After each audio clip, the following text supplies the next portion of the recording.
ठंड में पेड़ की जड़ों में गरीब ससुराल। आपका घर अब जाने को बिल्कुल तैयार है। ये लीजिए, ये रही आपके घर की नई चाबी। जाइए और अपनी जगह में एंजॉय कीजिए। हाँ बेटा जी, वो सब तो सही है, लेकिन हमारा नया घर कहाँ है? आपने कुछ तो बताया ही नहीं। हाँ, खुशी खुशी में हम बताना भूल गए थे। यहाँ से आप यहीं पर मिले हुए शहर उजाला नगर चले जाना। वहाँ पर एक छोटा सा गांव है, उसका नाम है आकाश गंगा। जब आप वहां पहुंचेंगे आकाश गंगा गांव, तो वहां आपको जंगल वाले इलाके में जाना है। जंगल से मेरा मतलब जंगल के अंदर नहीं, वो इलाका है जहां घर है लेकिन पास में ही जंगल है। जब आप जंगल के पास वाले इलाके में जाओगे तो वहां आपको कुछ छोटे घर मिलेंगे, लेकिन छोटे घर वाले घर आपके नहीं, आपको एक बड़ा सा घर दिखेगा। उसके पास जाना है, बस वही महल जैसा घर आपका घर है। लाइए, अब हमें आप अपने घर की चाबी दे दीजिए, तो हम इसको भी किसी गरीब के लिए तैयार कर देंगे। बेटा जी, मैं बता नहीं सकती हूँ कि आपने हम गरीबों पर कितना बड़ा करम किया है। हम कहाँ गरीब सरीब लोग ऐसे बड़े घरों में रह पाते। आपकी बस मेहरबानी है और भगवान की सीधी नजर है हमारे ऊपर। शालिनी की बात सुनकर सुमित और राजेंद्र दोनों मुस्कुरा दिए, जिसके बाद गरीब परिवार ने फटे पुराने स्वेटर और शॉल ओढ़े और अपना सामान उठाया और वो पैदल ही अपने नए घर की तरफ को चल दिए। चाहे कैसा भी था हमारा पुराना घर, लेकिन सर्दी से तो बचाव कर ही देता था। अब पता चल रही है चार दीवारी की अहमियत। बाहर निकल कर देखो तो सही, सर्दी छाती चीर कर घुसी जा रही है। ऐसी बात क्यों कर रही हो शालिनी, जैसे कि सब कुछ खत्म हो गया हो। हम अपनी चार दीवारी से निकलकर दूसरी चार दीवारी की तरफ को ही बढ़ रहे हैं। बस बढ़ने का सफर मुश्किल है, मंजिल देखना खूबसूरत ही होगी। सही कहा जी। हाँ माँ जी, देखो कितना ज्यादा कोहरा हो रहा है। मैं तो ये सोच रही हूँ कि ये लोग जो सड़क पर हैं, ये यहाँ सामान कैसे बेच रहे हैं? यहाँ ये सब कुछ कैसे बेच रहे हैं? मुझे तो यहाँ खड़ा भी नहीं हुआ जा रहा है। कितनी ज्यादा सर्दी है सच्ची में। सर्दी है तो इनके पास गर्म कपड़े भी तो हैं बहू, कौन सा ये सामान ऐसे ही बेच रहे हैं। यहाँ देख, इन सभी ने कितनी गरम गरम जैकेट्स पहनी हुई हैं और हम सभी तो इन घिसे हुए फटे पुराने गर्म कपड़ों में हैं। अरे मेरा राजा बच्चा, इसको कहीं सर्दी ना लग जाए। माँ जी, रवि को मैं अपनी शॉल के अंदर ही लपेट लेती हूँ, इससे इसे कम सर्दी लगेगी। हाँ बहू, ऐसे ही कर ले। अरे अभी कितनी देर है पहुँचने में, बोलो। शालिनी के बोलने पर गोपाल ने उसे जवाब दिया। कुछ ही देर में वो शहर के गांव आकाश गंगा में पहुंच गए, जहां पर वो जंगल के पास पहुंचे और हे भगवान, हम आकाश गंगा तो आ गए, लेकिन यहाँ जंगल के पास वाले घरों में तो मुझे कोई घर ज्यादा बड़ा और अच्छा दिखाई नहीं दे रहा। हमारा घर कहाँ है बच्चों? माँ, आप यहीं रुको, मैं आसपास जाकर देखता हूँ। ये तो नहीं है, ये वाला भी नहीं है। अरे ये हिमेश कहाँ रह गया है? मैं भी जाकर ढूंढता हूँ शालिनी हमारे नए घर को। माँ, मुझे तो यहाँ पर कोई घर नहीं दिखाई दिया, अब हम क्या करें? अरे नहीं, कहीं ऐसा तो नहीं कि यहाँ कोई घर हो ही ना और हमें ठग लिया गया हो। मुझे तो डर लग रहा है। अब तो मुझे भी ऐसा ही लग रहा है भाभी, लेकिन हमें अच्छी उम्मीद रखनी चाहिए। हमें हमारा घर मिल जाएगा, आप चिंता ना करो। शिवानी और नीमा दोनों को अब घबराहट होने लगी थी। ऐसी काफी देर सभी ने सभी तरफ को अपना नया घर ढूंढा, लेकिन किसी को कुछ भी नहीं मिल पाया। ऐसे ही चलते चलते अब पूरा परिवार थककर एक जगह को खड़ा हुआ ठंड में ठिठुर रहा था। कितनी सर्दी और कोहरा हो रहा है। ऐसी कौन सी जगह घर बना दिया है जो मिल ही नहीं रहा है? हे भगवान, अब तो सर्दी अंदर घुसी जा रही है। आप लोगों ने किसी को देखा क्या? किसी से आप पूछकर देखते कि यहाँ कोई घर बन रहा है क्या? सही कहा तूने बहू, हो भी तो सकता है कि किसी अलग सी जगह में ही बना हुआ हो। हजी किसी से मालूम तो कीजिए कि आखिर हमारा घर है कहाँ। शालिनी के बोलने पर अभी गोपाल पूछने को जा ही रहा था कि तभी वहां पर एक आदमी आया। देखने से वो पढ़ा लिखा और समझदार काफी लग रहा था। अरे बेटा रुको। हाँ जी बोलिए, आप लोग ऐसे क्यों खड़े हुए हैं? आपको तो कभी यहाँ नहीं देखा। वो बात वो थी जी, बताइए ना इसको, बच्चों को समझाओ। भाई साहब, यहाँ कोई समाज सुधारकों के द्वारा कोई घर बनवाया गया है क्या? वो सुमित और राजेंद्र जी हैं, वो ऐसे काम करते हैं। एक मिनट, आप किन की बात कर रहे हो? क्या वो कोई संस्था चलाते हैं? नहीं जी, ऐसा तो कुछ भी नहीं बताया। मुझे उन्होंने बताया कि वो कोई संस्था चलाते हैं। बस हमने तो उन्हें 10,000 रुपए दिए हैं और उन्होंने हमसे हमारे घर के कागज भी ले लिए। आप बताइए कि यहाँ कोई ऐसा घर बना है? आपने उन दोनों आदमियों को 10,000 रुपए दिए और वो भी मकान के कागज समेत? अरे आप पहले ये बताइए कि आप आए कहाँ से हैं और पूरी बात बताइए मुझे। अरे हाँ, हम फुरफुरी नगर से आए हैं और हम लोग तो यहाँ उन दोनों आदमियों के बोलने से ही आए थे। गोपाल ने नरेंद्र की पूरी बात बताई, जिसके बाद नरेंद्र ने सारी बात सुनने के बाद उनको बताया। अरे नहीं नहीं, आपने तो अपने हाथ से ही अपने ही पांव पर कुल्हाड़ी मार ली है। सच में इसको कहते हैं कहावत का सच होना। देखिए, आपके घर कोई आदमी आता है और कहता है कि हम आपको घर देंगे, रोजगार देंगे, आप हमें अपना ठिकाना दे दो, और आप दे देते हैं बिना उससे उसका नाम पता और संस्था का नाम पूछे। अरे बिना उससे ये पूछे कि उसके पास इतना पैसा कहां से आ रहा है जो वो दूसरों पर लुटा रहा है। मुझे कहते हुए अच्छा तो नहीं लग रहा है कि, लेकिन आपको ठग लिया गया है। ऐसे ही मासूमों को ठग कर ये लोग अपनी जिंदगी को अच्छा बनाते हैं। मगर अभी भी देरी नहीं हुई है, आप लोग पुलिस को अपनी सारी परेशानी बताइए और उसके बाद पुलिस आपकी मदद करेगी। नरेंद्र ऐसे बोलकर चला गया, लेकिन अब नरेंद्र के जाने के बाद पूरे परिवार को घबराहट हो गई। अब उन लोगों को समझ में नहीं आ रहा था कि वो सभी क्या करें। वो सभी ऐसे ही अब खड़े खड़े परेशान होने लगे। कम वक्त, सभी की ही अकल पर पत्थर गिर गए थे क्या, जो किसी को भी ये समझ नहीं आया ये लोग हमें ठग तो नहीं रहे। चलो मैं तो बुढ़िया हूँ और तुम्हारा बाप बुढ़ा है, लेकिन कम से कम तुम लोगों को तो आज के जमाने के हिसाब से ही सोचना चाहिए। माँ, आज के जमाने के हिसाब से तो हम जब होते ना, जब हम पढ़े लिखे होते, इसीलिए ही तो पढ़ाई बहुत ज्यादा ही जरूरी है। जिन आदमी से हम अभी टकराए वो अलग ही पढ़े लिखे नजर आ रहे थे और इसी वजह से उनको कितनी ज्यादा जानकारी थी। अगर हम में से कोई भी पढ़ा लिखा होता तो हम कभी भी ऐसे किसी की बातों में नहीं आते। हाँ, तो पढ़ाई लिखाई भी तो पैसों से ही होती है। बचपन से मेरे बच्चों ने गरीबी में आंखें खोली, इनको पढ़ाती लिखाती या इनसे घर को सहारा लगवाती। तब लेकिन मेरी ही कमी मुझ पर भारी पड़ गई जी। एक बार पुलिस में चलकर तो देखिए। अरे गधों जैसी बात मत करो शालिनी। पुलिस में जाकर हम क्या कहेंगे? बोलो कि हमारा घर किसी ने हमसे ले लिया और वो भी हमारे दस्तखत के साथ। बोलो यही कहेंगे हम, हैं? या ये कहेंगे कि हमने बिना कुछ भी पता निकाले अपने हाथ से अपने पांव पर कुल्हाड़ी मार ली है? अरे पुलिस आज के दौर में गरीबों की नहीं, अमीरों की ही समझ में आती है। हमारे पास कुछ नहीं है, हम किस अधिकारी से कहेंगे कि वो घर हमारा है, जब हमने खुद अपनी मधोशी में अपने लिए काम किया है। गोपाल की बात को सुनकर पूरा परिवार चुप हो गया।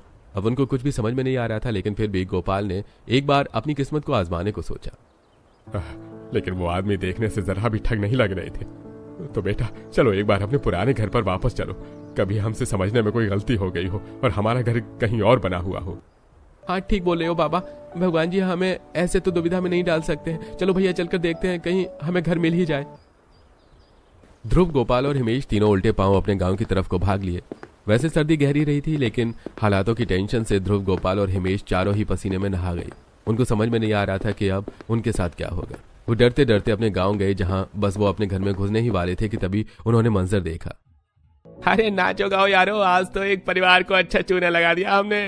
राजेंद्र जी, वैसे मानना पड़ेगा, ठग होकर भी हम दोनों लगते सरकारी अधिकारी हैं। कोई भी हमारे झांसे में आसानी से फंस जाता है। अब बताओ कि आगे किस मछली को फंसाना है। अरे नहीं नहीं, ये क्या हो गया? अरे हम लोगों के साथ तो सच में ही धोखा हो गया है। हे भगवान, अब मैं क्या करूं, कहां जाऊं? अरे नहीं नहीं, अब क्या होगा? मेरा छोटा सा बच्चा है, सर्दी है, बूढ़े माँ बाप है। ध्रुव, ये हमने क्या कर दिया मेरे भाई? भैया ऐसे उदास मत हो, बाबा खुद को संभालो। हम भाई कुछ न कुछ कर लेंगे, ये भी जिंदगी का एक बड़ा पड़ाव है, ऐसे हार मत मानो। बेटा हम बर्बाद हो गए। अरे लूट लिए गए हम तीनों बाप बेटे, उल्लू बन गया हमारा। अब हम क्या करेंगे, क्या करेंगे? किस मुंह से तेरी माँ के सामने जाऊंगा? बोल बेटा। बाबा ये सब हमारी गलती नहीं है, ये तो होनी है जो होकर रहती है, बस जरिया हम बने हैं। आप ही तो मुझे बचपन में समझाते थे ना कि जाने वो कौन से कवि थे जिन्होंने भगवान श्री राम जी को सौतेली माँ कैकेयी के लिए भी नम्रता दिखाई थी। आप ही तो कहते थे कि कैकेयी की कोई गलती नहीं थी, वो तो बस होनी थी जिसको होना था, लेकिन नियति ने कैकेयी को उस सब के घटित होने का जरिया बनाया। तो यहाँ हम कैसे गलत हो गए बाबा? भैया उठो, हिम्मत करो, हम कुछ न कुछ कर लेंगे। ध्रुव की बात को सुनकर गोपाल और उसके भाई हिमेश में हिम्मत आई और वो वापस से अपने परिवार की तरफ को बढ़े। वहीं दूसरी तरफ नीमा, शालिनी, आरोही और शिवानी की आंखें रास्ते में ही लगी हुई थी। बहुत देर के बाद लगभग शाम के वक्त उन चारों को अपने घर के आदमी आते हुए दिखाई दिए। माँ बड़ी सर्दी लग रही है, मैंने तो अपनी शॉल भी रवि को ही उड़ा दी है। भले ही मैं मर जाऊं, लेकिन मेरी औलाद को कुछ नहीं होना चाहिए। भाभी देखो, बाबा और भाई आ रहे हैं। कहाँ? क्या हुआ जी? हमारा घर है ना, कहीं और है ना? हम यहाँ गलत जगह पर ही आ गए हैं ना? बोलिए ध्रुव जी। नहीं है हमारा घर, हम ठग लिए गए हैं शिवानी। क्या? तो अभी तक तो हम गरीब ही थे, अब बेघर हो गए हैं। नहीं माँ, हम बेघर बिल्कुल हुए हैं, लेकिन ये बेबसी हमारी ताकत है, हमारी कमजोरी नहीं। आप परेशान मत हो, बिल्कुल परेशान नहीं होना है आपको। जब घर वालों को पता चला कि उनका घर सच्ची में नहीं रहा है तो उनका दिल टूट गया। किसी के अंदर भी हिम्मत नहीं थी, लेकिन ध्रुव और शिवानी ने सभी को समझाया और हिम्मत दी। ऐसे कुछ देर के बाद परिवार ने एक नई शुरुआत के लिए गहरी सांस भरी और ऐसे हिम्मत हारने से क्या होगा। अब जब जिंदगी मिली है तो इसको गुजारना तो है ही। आइए, रात हो चली है, हम लोग यहीं जंगल के अंदर को जाकर किसी पेड़ की ओट में सो जाते हैं। यहाँ हमें नींद नहीं आएगी, लेकिन पेड़ हमें सहारा देगा। हाँ बहू, अब और कर भी क्या सकते हैं। हे भगवान, लेकिन सर्दी बहुत ही ज्यादा है, बस मैं क्या ही बताऊं। रात के अंधेरे में सर्दी में कोहरा गहरा गया था। ऐसे में पूरा परिवार कांपते हुए जंगल में थोड़ा अंदर आया। अंदर काफी बड़े बड़े पेड़ थे जिसकी ओट में बैठकर और उसके तने से कमर और सर लगाकर परिवार ने आराम किया। लेकिन सर्दी इतनी ज्यादा थी कि परिवार से रोका भी नहीं जा रहा था। माँ, बहुत ज्यादा सर्दी लग रही, ये क्या दिन देखने पड़ रहे हैं हमें। माँ बोलो। बेटा मैं क्या बताऊं, भगवान जी को गरीबों की परीक्षा लेने का कुछ ज्यादा ही शौक होता है। वो ऐसे ही गरीबों की परीक्षा लेते रहते, ऐसे ही हमारी भी अभी परीक्षा ही चल रही है। माँ, मुझे अपने पास को लेटा लो, मुझे बर्दाश्त नहीं होता। आरोही, तुम तो बड़ी हो, झेल सकती हो। अपने भतीजे का तो देखो, ये नन्ही सी जान कैसे सब कुछ झेल रही है। हाँ भाभी, अब तो एक दूसरे को देख कर ही हिम्मत मिलेगी। आरोही और बाकी सभी की हालत खराब थी। ऐसे ही बेचैनी में उन सभी की पूरी रात गुजरी और अब सुबह को उनकी थोड़ी सी धूप निकलने के बाद राहत महसूस हुई। लेकिन ये राहत जहनी तौर पर राहत नहीं थी। नया दिन नई चुनौतियों के साथ आया था और सभी का दिमाग खराब था। शालिनी, अब हम कहाँ जाएंगे रहने के लिए। कल की रात को कयामत की सी रात थी। ऐसा लग रहा था कि पता नहीं मैं कल सुबह का सूरज देख भी पाऊंगा या नहीं।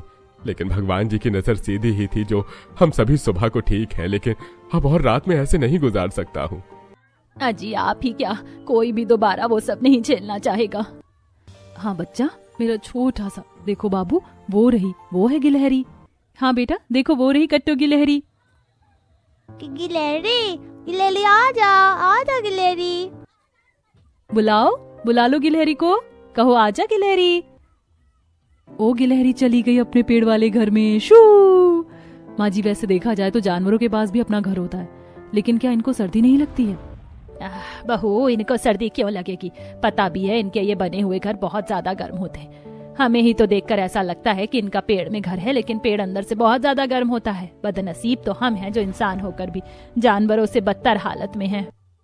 शालिनी की बात को सुनकर सभी का मुंह उतर गया, लेकिन उसकी बात से शिवानी को एक आइडिया आ गया था। माँ, आप बोल रही थी कि ये पेड़ अंदर से गर्म होते हैं और जानवर इनमें काफी अच्छे से रहते हैं, तो आप मुझे ये बताइए कि क्यों ना हम भी इन पेड़ों को अपना घर बनाएं। कैसे कैसे तू पेड़ को अपना घर बना लेगी? बोल बहू। माँ जी, जब जानवर अपने छोटे से दिमाग से अपना बसेरा बना लेते हैं तो हम तो बुद्धिमान इंसान हैं। अपने आसपास को देखिए, यहाँ कितने बड़े बड़े पेड़ पौधे हैं। अगर हम पेड़ के तने को काट कर इसमें अपना दरवाजा लगाएं और फिर नीचे की सीढ़ियां लगाकर हम पेड़ की जड़ में अपना घर बनाएं, जैसे कि ये जानवर बनाकर रहते हैं, तो इससे हम अपनी सर्दी को रोक सकते हैं। क्यों माँ जी? बहू, क्या समझदारी की बात बोली है तूने। हम जानवर नहीं है, इंसान है। सोच कर तो बात कर। ये क्या बात हुई? तू यूं ही कुछ भी बोले। इस पेड़ को क्या हम अपने नाखूनों से कुतरेंगे? माँ, अगर इंसान ठान लेना तो कुछ भी कर सकता है, और आपको ये बात माननी पड़ेगी कि ये सच है। ठीक है, तो मैं बताती हूँ आपको। हम यहाँ के लोगों से कुल्हाड़ी मांग लेंगे। गरीब बड़ा होता है, वो हमें औजार देने से मना नहीं करेंगे। अभी टेंशन ये नहीं है कि हम इसको खोदेंगे कैसे, टेंशन तो ये है कि आपको ये पेड़ की जड़ वाला घर बनवाना भी है कि नहीं। शिवानी की बात को सुनकर शालिनी और बाकी घर वाले कुछ देर को चुप हो गए। उनके पास घर नहीं था और मेहनत करने में कोई हर्ज भी नहीं थी, इसलिए उन्होंने मेहनत करने को जरूरी समझा। बस फिर क्या था, ध्रुव और हिमेश दोनों आसपास के घरों से कुल्हाड़ी मांग लाई और घर वालों ने अपने पेड़ घर पर काम करना शुरू कर दिया। सबसे पहले उन्होंने अपना घर बनाने को एक बड़ा सा पेड़ चुना। भाभी, ये पेड़ कैसा है? ये वाला अच्छा है ना?